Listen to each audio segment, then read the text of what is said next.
सहकार क्षेत्रामध्ये साखर उद्योगामध्ये एक महत्त्वाचं पाऊल आपण टाकलेलं आहे आणि मला आनंद आहे की आज आपले नेते आदरणीय विलासरावजी देशमुख साहेब यांच्या समवेत महाराष्ट्राचे मुख्यमंत्री आदरणीय पृथ्वीराजजी चव्हाण साहेब यांच्या शुभ हस्ते विकास कारखान्याच्या या सहवीज निर्मिती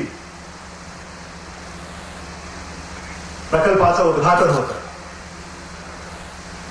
राज्याचे सहकार मंत्री हर्षवर्धन पाटील साहेब, आपले पालकमंत्री सतेज पाटीलजी, आपले खासदार जयवंत आवळेजी आणि इतर सारे मान्यवर आज आपल्या आनंदामध्ये सामील झालेले आहेत। विकास सहकारी साखर कारखाना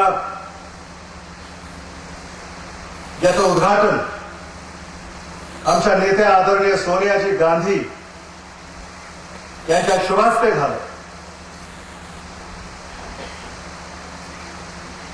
त्या कारखान्याची वाटचाल आमच्या नेत्याच्या नेतृत्वाला शोभेल अशी असावी असं पदोपदी स्मरण ठेवून विकास सहकारी साखर कारखान्याने आपली पावलं टाकलेली आहेत। आज मराठवाड्यातला 18 मेगावॉट वीज तयार करणारा आपल्या सर्वांच्या आशीर्वादाने विकास सहकारी साखर कारखाना हा पहिला कारखाना म्हणून आपल्या समोर अगदी अभिमानानं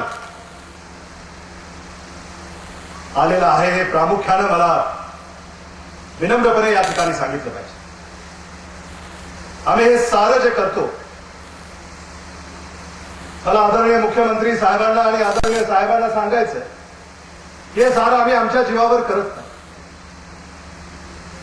हे सारं करण्यासाठीची प्रेरणा आम्हाला मिळते ते तुमच्याकडे पाहून आम्हाला ही प्रेरणा मिळते। हे प्रामुख्यानं मला या ठिकाणी नमूद करावंच वाटतं। जी दिशा तुम्ही आम्हाला दाखवली त्या दिशेनं शेतकऱ्यांची सेवा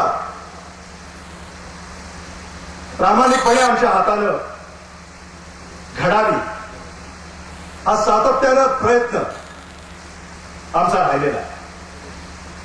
विकास सहकारी साखर कारखाना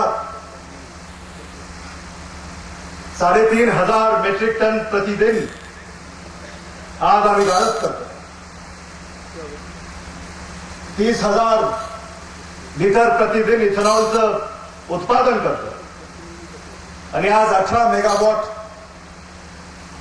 विजेचं उत्पादन, 15 मेगावॉट विजेचं एक्सपोर्ट आणि कारखान्याच्या वापरासाठी 3-4 मेगावॉट वीज आम्हाला आवश्यक असणार आहे। आणि मला खात्री आहे की या